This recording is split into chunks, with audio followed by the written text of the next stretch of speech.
Telugu digital media network లో political కేటగిరీలో number 1 కేవలం 72 గంటల్లో 1,50,00,000 వ్యూస్ పైగా పాపులర్ టీవీ నెట్వర్క్. ఏపీలో జేడీ లక్ష్మీనారాయణ కొత్త పార్టీ, మరి కొత్త పార్టీకి స్పేస్ ఉందా ఏపీలో? మరి ఈ పార్టీ ఏ పార్టీ? జేడీ లక్ష్మీనారాయణ అంటే వాసుగిరి వెంకటలక్ష్మీనారాయణ గారు. జేడీ అంటే ఏదో పోస్ట్ చేశారు, ఆయన ముందు ఒక 20 మంది వచ్చారు, ఆ తర్వాత 10 మంది వచ్చారు. ఆయన జగన్ గారు కేసులో డీల్ చేశారనేది ఆయన బాగా టీవీలో మాట్లాడారు. వారిని వ్యక్తిగతంగా గౌరవిస్తాను నేను, ఎందుకంటే వ్యక్తిగతంగా ఆయన రాజకీయాలు రావాలని కోరుకుని మేము ట్రై చేసిన వ్యక్తుల్లో ఒకళ్ళం. కానీ ఆయన మాట్లాడితే స్పష్టంగా ప్రత్యేక హోదా కోసమే పుట్టిన పార్టీ అన్నారు. సంతోషం, దట్ క్లారిటీ ఉండాలి, స్పష్టత ఉండాలి, మాట మార్చకూడదు. ప్రత్యేక హోదా కోసం పనిచేస్తున్న పెట్టిన పార్టీ అన్నప్పుడు డెఫినెట్గా కలిసి పనిచేయడానికి సంతోషిస్తాం. పోయినట్టు అండి, ఆయన ఆల్రెడీ పార్టీలో పనిచేసి జనసేనలో పనిచేసి ఎంపీ కింద పోటీ చేసి ఓడిపోయినారు, తర్వాత వచ్చినారు. జనధ్వని అని ఒకటి రిజిస్ట్రేషన్ చేస్తా అన్నారు, పార్టీ ఏమీ తెలియదు. ఇది ఏకంగా జై భారత్ భీమ్ పార్టీ అని, జై భీమ్ భారత్ పార్టీ అని ఆల్రెడీ జడా శ్రవణ్ కుమార్ గారు జడ్జి గారు పెట్టారు. జై భారత్ జనసేన పార్టీ అని డాక్టర్ విశ్వం గారు పెట్టారు. అలాగే జై భారత్ పార్టీ అని ఇంకోటి ఉంది. మరి ఆయన ఆంధ్రప్రదేశ్ ప్రత్యేక హోదా కోసం అంటే జై ఆంధ్ర పార్టీ పెట్టాల్సింది. జై ఆంధ్ర జై తెలంగాణ పార్టీ పెడితే 2 రాష్ట్రాల సమస్యలు. జై భారత్ అని పెట్టినప్పుడు మరి ఎవరు ఆయన వెనకమాల ఎవరున్నారో నాకు తెలియదు, కానీ జనసేన ఓట్లు చేర్చడానికి మాత్రం కొంతవరకు సఫలం అవ్వచ్చేమో, కానీ అది వారి రాజకీయం. కానీ ప్రత్యేక హోదా కోసం నిలబడతానందుకు పూర్తిగా ధన్యవాదాలు తెలియజేస్తాను. ఓకే, స్పేస్ అనేది ఉందా లేదా అనేది ఆయన ఎలా కార్డు చేసుకుంటారో తెలియదు. కనీసం మిగతా వాళ్ళతో కలిసి పోటీ చేసే పద్ధతిలో ఉంటే డెఫినెట్గా కలిసి పోరాటం చేసింది. మోడీ గారి మీద ఎగ్నెస్ట్గా నిజాయితీతో నిబద్ధతతో మోడీ గారి మీద కదా, వాళ్ళ ఆంధ్రప్రదేశ్ చేస్తున్న అన్యాయాల మీద ఏదో లిప్గా సింపతి కాకుండా నిజాయితీతో నిలబడి కసితో పోరాడితేనే చరిత్ర నిలబడతారు. లేదా చరిత్రలోంచి ఈయన ప్రతిపక్షాలను చీల్చడానికి పెట్టిన కుట్రగా భావించారు కొంతమంది. ఆయన నిజాయితీగా పరులుగా బయటకు వచ్చినప్పుడు సక్సెస్ అవ్వాలని కోరుకుంటున్నాను. హోదా మీద జీవితం ఆఖరి వరకు విభజన హామీల మీద పోరాడాలని చెప్పి కోరుకుంటున్నాను. ఇప్పుడు టీడీపీ అంటే వైసీపీ వరుసగా ఎమ్మెల్యేలు రాజీనామా చేస్తున్న పరిస్థితి. మొన్నేమో మంగళగిరి ఎమ్మెల్యే ఆర్కే రాజీనామా చేశారు, ఇప్పుడేమో జగంపేట ఎమ్మెల్యే ఆయన టీడీపీలోకి వెళ్ళే ఆలోచనలో ఉన్నట్టు వార్తలు వస్తున్న పరిస్థితి. ఇంకా చాలా మంది 3-4 రావచ్చు, ఎమ్మెల్సీ కూడా రాజీనామా చేసే అవకాశం ఉంటుంది. ఎందుకు అంటే వైఎస్ జగన్మోహన్ రెడ్డి ఎందుకు మార్చుతున్నట్టు? సిట్టింగ్ జగన్ గారండి మొండోడే రాజు అయితే, మొండోడు రాజు కంటే బలవంతుడు, మొండోడే రాజు అయితే ఆయన టిపికల్ క్యారెక్టర్ అండి. ఆయన మంచి పనులు నవరత్నాలు తెలంగాణ ఎఫెక్ట్ భారీగా కనిపించే అవకాశం ఉందని మారుస్తున్నారా? డెఫినెట్గా ఇవాళ తెలంగాణలో కేసీఆర్ గారు ఓడిపోవడానికి కారణం ఎమ్మెల్యేలు మార్చిపోవడం అనుకుంటున్నారు, కాదని అది ఒక కారణం మాత్రమే. ముఖ్య కారణాలు చాలా ఉన్నాయి. ఆంధ్రప్రదేశ్లో కూడా రేపొద్దున జగన్మోహన్ రెడ్డి గారు ఓడిపోవడానికి కారణం ఎమ్మెల్యేల విషయం కాదండి, ఒక కారణం. ముఖ్యమైన కారణాలు ఎలక్ట్రిసిటీ. ఖచ్చితంగా చెప్పాం, ధరల పెరుగుదా, ఎలక్ట్రిసిటీ ఉపాధి లేదు, ఇది ప్రచారం సాగుతుంది కదా. ధరలు పెరిగినాయని వాస్తవం. ఎలక్ట్రిక్ షాక్ కొడుతుంది ఎవరికి బిల్లు పట్టుకోగానే. ఆ షాక్ రేపు ఎన్నికల్లో యూనిట్ షాక్ ఇస్తారు, వాళ్ళందరూ ఆ షాక్ ట్రాన్స్ఫర్ చేస్తారు.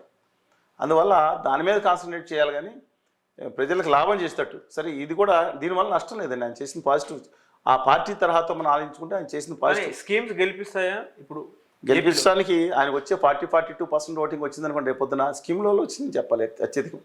ఆయన మీద అభిమానం కొంత అయితే ఎక్కువగా స్కీముల వల్లే వచ్చింది. ఇవాళ అర్బన్ సెంటర్స్లో 170% మంది బయట తిడతా ఉన్నారు. తిడతామంటే వ్యతిరేకించడం దాటిపోయి వాళ్ళ విమర్శిస్తున్నారు.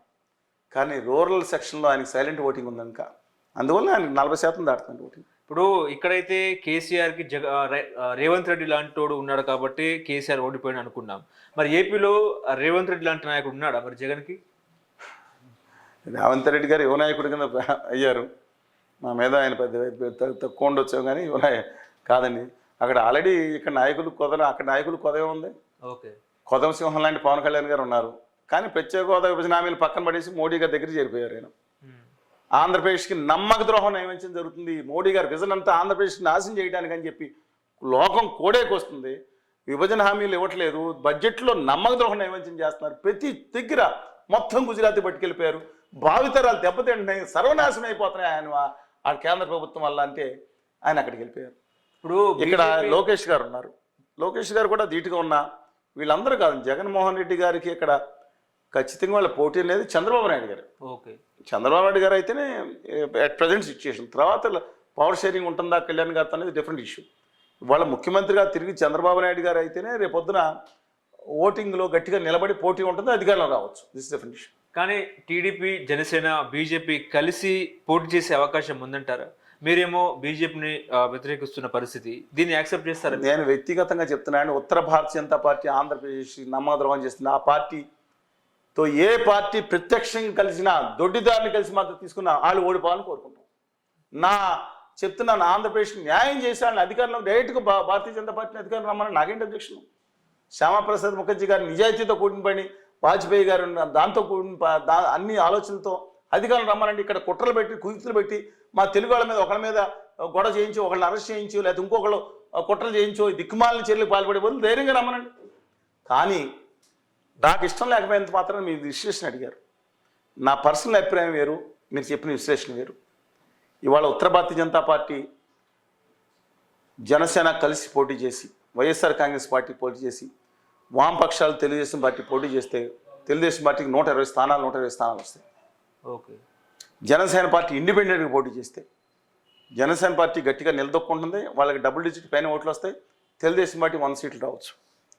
అదే కనుక బీజేపీ, తెలుగుదేశం, జనసేన పోటీ చేస్తే యాజ్ ఆన్ డేట్ సిచ్యువేషన్లో ముగ్గురికి ఓడిపోవచ్చు, నెగ్గినా 1 సీట్లు వచ్చి నెగ్గొచ్చు. ఇది ప్రస్తుతం పరిస్థితి. వాళ్ళు నెగ్గడానికి ఉన్న అవకాశం ఏంటంటే ఉత్తర కోస్తా 5 జిల్లాల్లో ఉన్న 68 సీట్లలో ఎక్కువ స్థానాలు గెలుస్తారు, ఇర్రెస్పెక్టివ్ అలయన్స్. అక్కడ ప్రజలకి వేరే భావన, అంటే కొంతగా రాయలసీమలో పరిస్థితి ఉండదు, కృష్ణా, గుంటూరు, ప్రకాశం, నెల్లూరులో పరిస్థితి ఉండదు. అందువల్ల నా ఉద్దేశం ప్రకారం జనసేన, వామపక్షాలు, తెలుగుదేశం కూటమి వెళితేనే ఇవాళ వాళ్ళు 115 స్థానాలు తక్కువ కాకుండా ప్లస్ విజయం సాధించే అవకాశం ఉంది. జగన్మోహన్ రెడ్డి గారు కనుక తన కార్డ్స్ ఏం మాట్లాడుతున్నారు, close to is playing cards close to is heart.